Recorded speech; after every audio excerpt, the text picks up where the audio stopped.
financial dailies.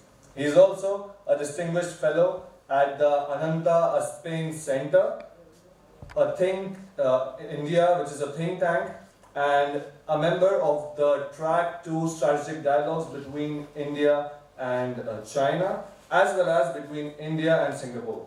During his 4 decades in journalism, he set the bar for business reporting as the chief of bureau at the Economic Times in the early 1990s. He was also the winner of Sri Ram Lifetime Achievement Award for Excellence in Financial Journalism 2017. Moving ahead to our discussion for the session, Dr. Rajan Katoch. Dr. Rajan Katoch is a former civil servant.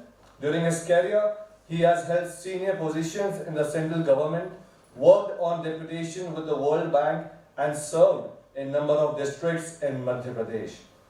A student of economics, Dr. Katoch has authored professional articles and publications on subjects related to governance, public policy, human development, and defense economics. Dr. Katoch is presently the chairman of the MPCTA board in Bhopal, and I think we must let them initiate this conversation with a round of applause. Thank you, Siddharth. It is indeed a privilege to be sharing this space, the stage with someone who I can only describe as one of the doyens of Indian economic journalism. And it's a fascinating book which he has put together, The Rise of Goliath, 12 Disruptions That Changed India. The book has covered a very broad canvas and of post-independence economic history, and tried to find meaning in certain milestones which are the disruptions, and how they have advanced or changed the course of events in India, leading eventually, of course, to its rise. So I'd like to initiate by requesting Mr. Bhattacharya to just share with us a little bit about how he got this idea of putting together this whole, shall we say, canvas in terms of disruptions. It's a very different approach from what other people have been taking. One, and secondly, how did we decide which are the disruptions which eventually led to this, the rise happening? Because if you look back, you might think of others also. Of course, all the ones which have been picked up have tremendous, if I may say, brand recall. I think all of us would relate to them. But on this issue of disruptions, I'd really be grateful if we could all understand better. Sure. Thank you, Mr. Katoch, for giving this brief introduction to the book. The book was actually an outcome of this grand perception after Mr. Narendra Modi became India's Prime Minister, after demonetization. There was this feeling that, here is this new government that believes in bringing about change through disruption. And disruption is actually a release of a lot of creative energies. And I was sort of struck by that. When I look back in time, what came to my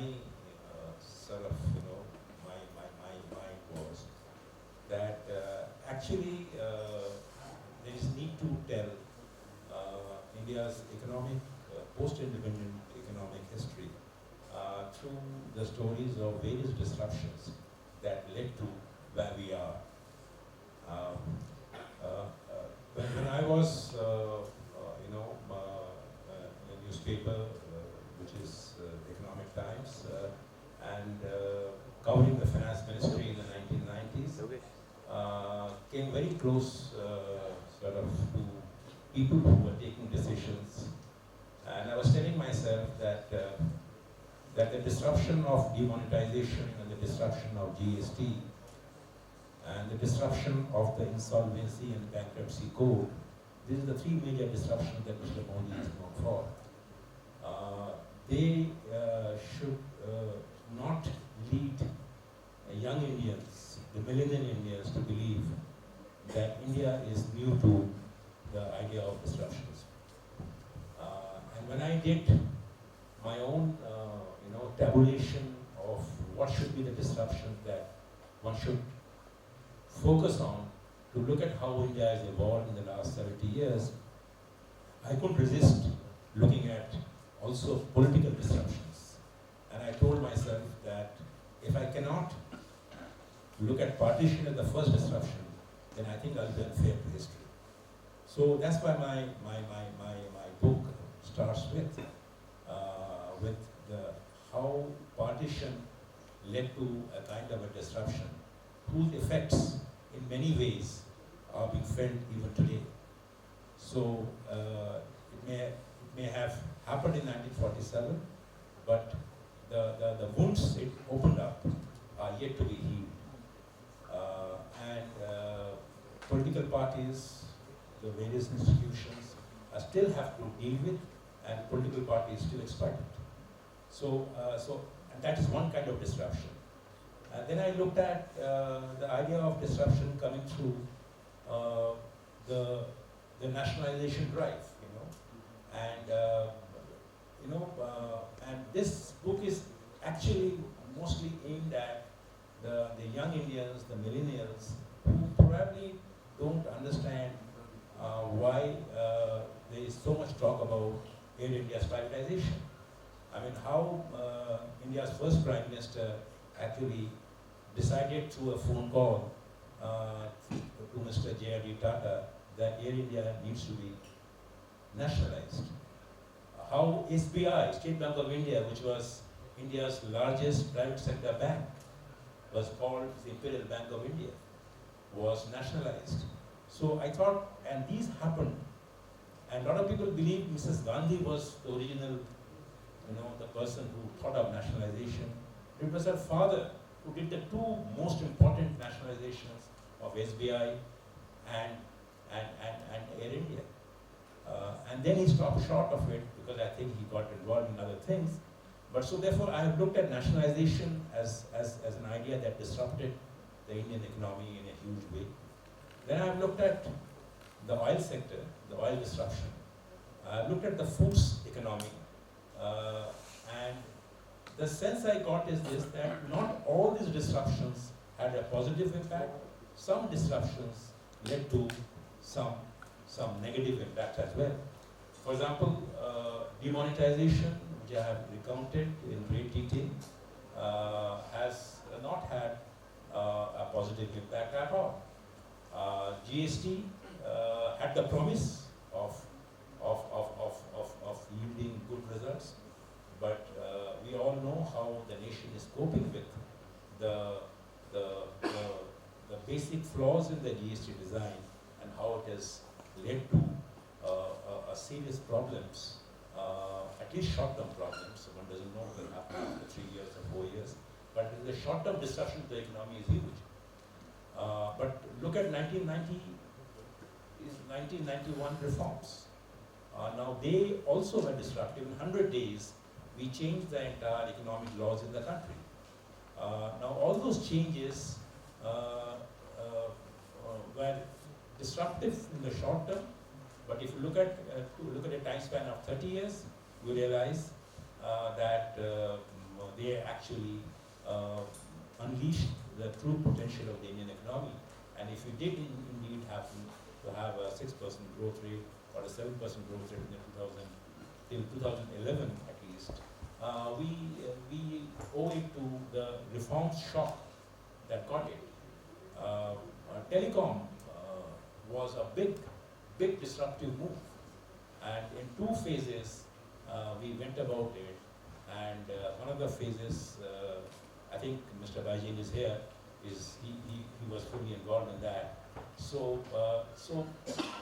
therefore the idea of this book in my mind was how India changed, how India is not at all new to the idea of disruptions, and through those disruptions, I have tried to tell the story of India last 70 years,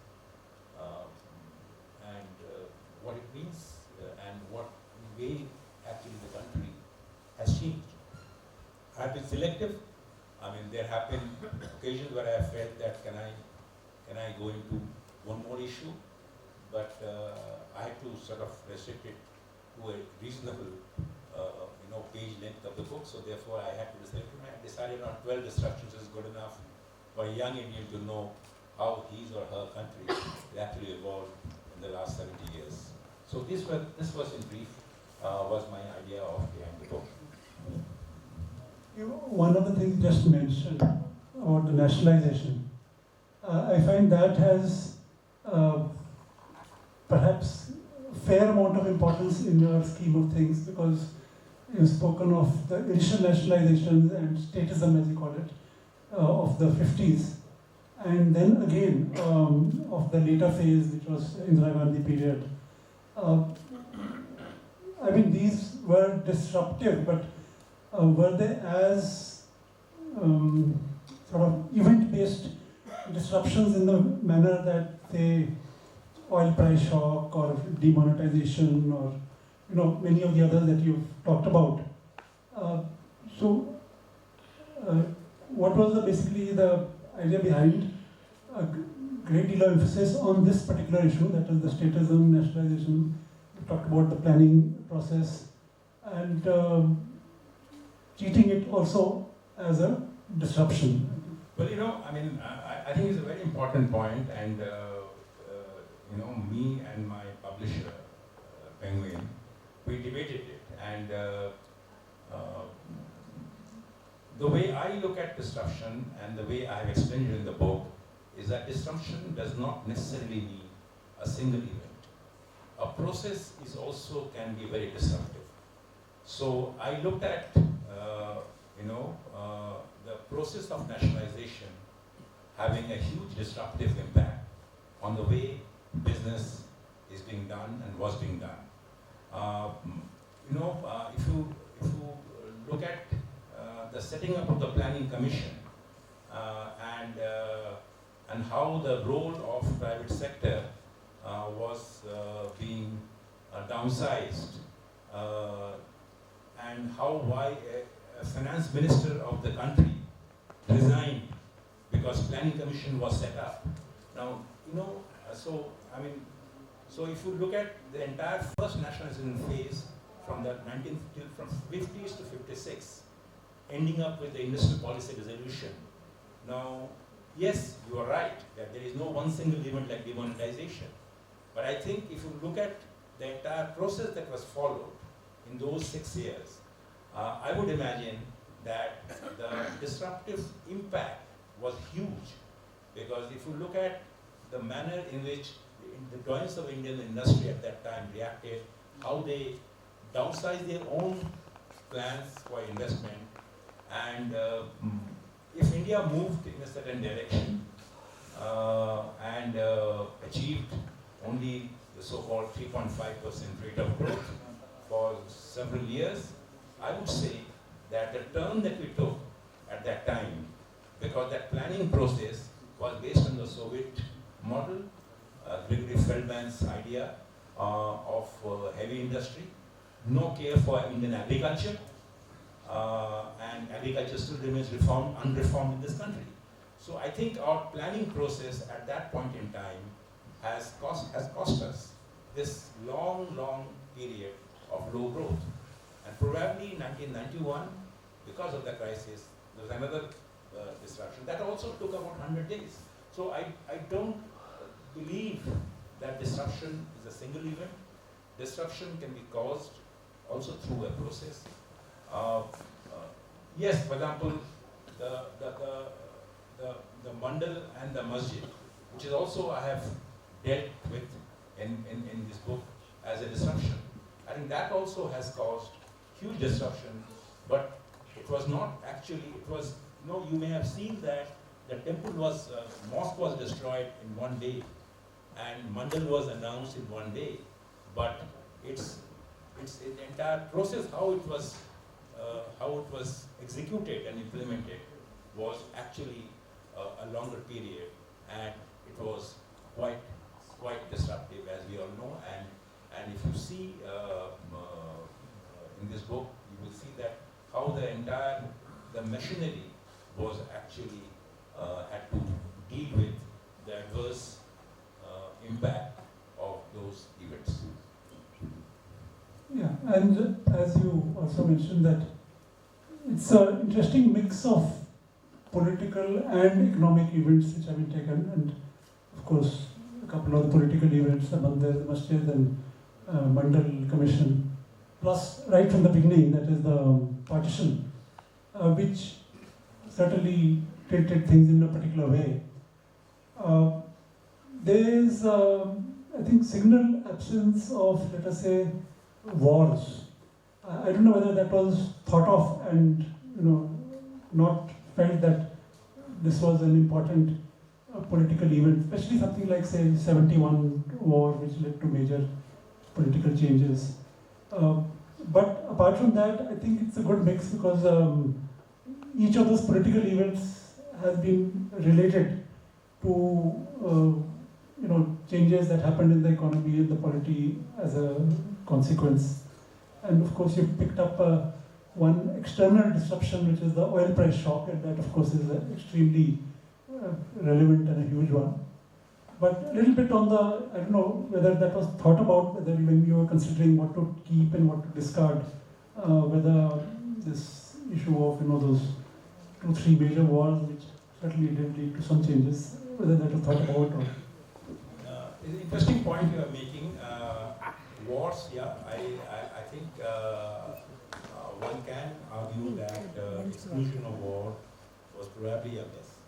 But I was looking at important political economy related events, and I think there was probably an opportunity for me to look at the 1971 war, certainly because it had a hugely disruptive effect, and actually as we go through this current phase of political turmoil in this country, I do realize that that war, particularly the 71 war, was actually an important event that is something that could have found more detail and probably a chapter. So I think I entirely agree that war is something that is probably a missing element in that enumeration of events through the lens of disruption. Having said that, let me also say that war is also an outcome of certain developments. Now,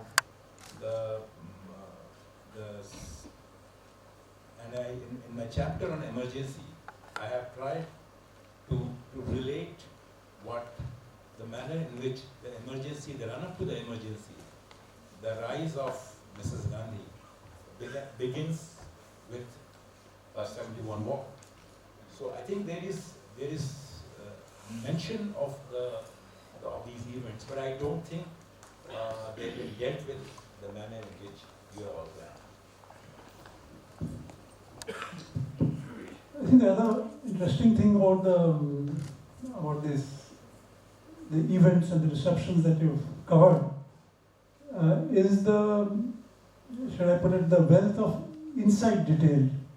And in some cases, for example, more recent events like demonetization, which everyone over here I think has lived through, also done some presentations on that, and yet there was material which Mr. Bhattacharya presented, which was frankly a little new. And the interesting thing was that the run-up was much, or rather the planning was much earlier than most people thought it would have been. Now that part I can figure out because I think from the vantage point he was in, he would have had access to a lot of inside information. But the similar kind of detailing and also the thinking of the key players at that time, I find in the early chapters on statism and how planning came about and who really pushed what and what were the consequences on certain individuals. Now, how did you get that in the same wealth of detail as what you would have done firsthand? I mean, did you get sources who are still around today, or I think that would be interesting for all of us to know, because that's a kind of recurrent thread through all the chapters. There's always something which is a little more than what you think everyone thought that you know about that particular subject. I think, it did require me to go through a lot of archival material. I had to go through huge, voluminous books that are no longer in print, not available. I had to visit the National Library in Calcutta several times. For example, there are very few copies of the Shah Commission which are available in this country now. All the copies of the Shah Commission report has been burnt. So, luckily I could have access to the Shah Commission report. I think that gave me a wealth of material on the actual developments of how out of 700 DTC buses in Delhi, 700 buses were commissioned for rounding up people who show support for Mr. Gandhi. So these are the kind of details that you don't always get unless you have access to those primary materials. It's also, I had the privilege of talking to some of the players who were involved. Some of the old economists who were part of planning commission at that time, they're still alive, and I could meet at least one of them. So I think any book requires some research, and more the research, I think the outcome is better. But what struck me also was the fact that even though, and I'm part of the media, even though so much has happened recently, and newspapers have reported on, for example, demonetization. I think people don't always recognize that some of the angles that how demonetization played out. Now, people often don't compare with what happened in the past. While doing this research and try to make it a little more interesting and easy read, I've also tried to draw a comparison. For example, I have brought out the Gujarat angle in demonetization. And the Gujarat angle for me is not that both the RBI governor and the Prime Minister of the country were both Gujarati at the time when demonetization happened. But the Gujarat angle comes in 1978, when the first demonetization happened actually, the demonetization of the type that happened in 2016. There was also a Gujarati combination. I.G. Patel was the RBI governor, and Morarji Desai was the Prime Minister. Now, it's very odd, but then this is exactly how history would be written. So I have tried to bring out such interesting, and the difference between the two demonetization is that at that time, I.G. Patel opposed the idea of demonetization of Mr. Morarji Desai. So therefore, Mr. Desai decided that he will go through the ordinance route. So he chose to have the ordinance to demonetize currency notes of 10,000 rupees and 5,000 or 1,000 rupee notes. Now, but Mr. Modi decided to demonetize, did not choose the ordinance route. Instead, he chose something which was there in the RBI Act. Now, that's what gives you an idea of this government's thinking. Whatever you may say, you may say that this government has has got advisors, this is my belief, who have actually gone through the RBI Act and found out a provision by which if the government advises the RBI to hold a board meeting to decide on declaring certain currencies null and void, it can do so. So for Mr. Modi, demonetization happened through a different route, and for Mr. Desai, demonetization happened through a different route. And similarly on GST, the Prime Minister, the man who embraced GST today, was the biggest opponent of GST when he was the Chief Minister of Gujarat. Mr. Pranab Mukherjee, who was the Finance Minister, made actually a personal and called on the Gujarat Chief Minister then to convince him about GST, but he said nothing doing.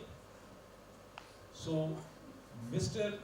Pranab Mukherjee's Constitution Amendment Bill lapsed. And the irony of the entire historical events is this: then when Mr. Pranab Mukherjee had to sign the GST bill, he was the president, and Mr. Modi had to call on him, not literally, but actually presenting the bill, this is my bill and please sign it. So, there are certain, history has its strange twists and nuances. So I have tried to make it a little more interesting so that it is not a boring reading. So that's the way I look at it. Just one more I'd like to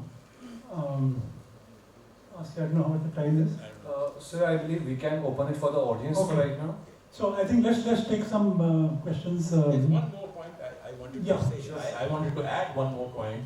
It's just that, and I feel, authors are very self-indulgent otherwise, but you feel very good about very few things. After you've written the book, it's like looking at your baby and you always try to find out the faults. But in spite of those many faults that I have noticed, there's one thing that I feel very good about, which is the last chapter. In the last chapter, I have tried to indicate what could be the disruptions for the next 5 or 10 years. And this book came out, I gave the manuscript in January 2019. It came out in July. And out of the 10 disruptions that I have looked at, 4 of them have already happened. So Article 370, 35A, you have the Mandir, and you have the NRC. So happening, in the process of happening. So, as a journalist, writer, you feel a little good and want to pat yourself on your back to say that, listen, I got it right. And I was right, and I put it in the book, which is probably has a longer shelf life. I'm glad you answered it without me asking it. That was actually what I was to ask. So we can take questions. Still, I read quickly, I went and saw the chapters, and my question is that, according to you, how many cases have we done 3 words, preemptive, creative, and successful disruptions? Vis-a-vis, in how many cases have we been reactive, cut and paste, and unsuccessful? 3 things altogether, whether it is economic area, social area, even military area, or even political area. So, I've been to US for the last 2 months, and I've been observing, and I'm a very humble person compared to this. But I thought if I can ask you for this. Preemptive, reactive? Preemptive, creative, Okay. and successful. So, let's say demon was preemptive and certainly creative. But then I'm saying successful. Let's say, if I can take a second more, when I studied US, in 200 years, the way they moved on the social changes from emancipation to women to all that, and people technologically how they move, militarily how they move, successful, unsuccessful, one doesn't know. Sir, I'm sorry to interrupt, but we need to keep questions very precise. So I asked the question in the beginning itself. One should look at. My sense is not even one of those disruptions that I have talked about will pass the test that you have given. I don't think demonetization is a success. Even the economic reforms of 1991 was not preemptive. So my sense is not even one of those 12 disruptions will pass the test. It's a very, very rigorous test that you have put forward. Yeah. Some chapters are still fresh in my mind, some are not that fresh. So, after 12 disruptions and disrupted successive prime ministers, this demonetization, what sense I get is, was probably has no parallel. And there are many of the disruptions were born out of political compulsions, out of historical processes, inevitability of the historical. But so what about this disruption? It's still in the realm of conjectures. What we have, of course, you have dealt at length about that it was not so sudden or so. There was a process and it was a thought through. But still, I fail to understand when this demonetization was announced, there were many theories afloat, like Prime Minister had Uttar Pradesh election in mind, or he ensured that his party men deposited enough money, or other political parties are deprived of that benefit. I fail to understand what may have been the motive behind Prime Minister announcing such a big disruption whose impact and effect we are still reeling under. Well, I was told by his opponents, but I think in his entire approach, it was a political move. And it was not a sudden move. I think he had planned, this move, contrary to the popular perception that it was, one fine morning he decided that, it is not true. Even sort of, the entire sequence of events, you can see that there are at least 7 to 8 months of preparation that has gone into it, which is the point I made, which is why then the execution failure is very jarring. Did it have anything to do with the Arthakranti movement of Pune? Well, of course, my book deals with that also. There is the proposal there that was definitely part of that. But I think the purpose was largely political. And my sense is that to be compliant, to bring compliance and make that work in the political sphere is probably what he wanted to achieve.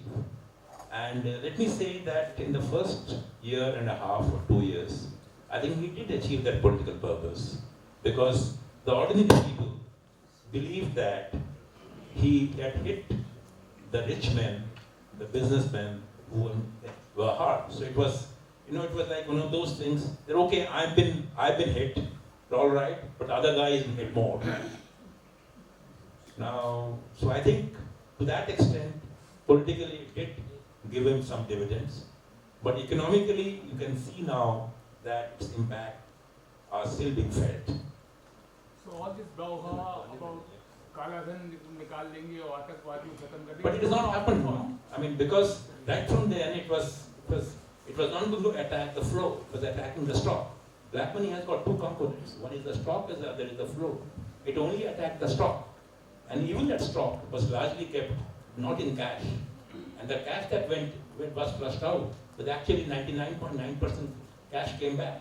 Actually, demonetization, as I have mentioned in my book, is one case where an attempt to flush out black has actually helped converting black into white. Sir, my question is, sir. I would like to stop you because we are already running out of time. One question. Sir यहीं पे आप चाहे तो शाम तक है हमारे साथ बने रहेंगे आप चाहे तो बाहर कंटिन्यू कर सकते हैं please I will have If to he can oblige, please ask him. No, the next section also. Actually, we have to begin with the next session. The guest speakers are already here, so that's why I'm so sorry. But आप continue कर सकते हैं बाहर, and please congratulate them with a huge round of applause for such a wonderful talk.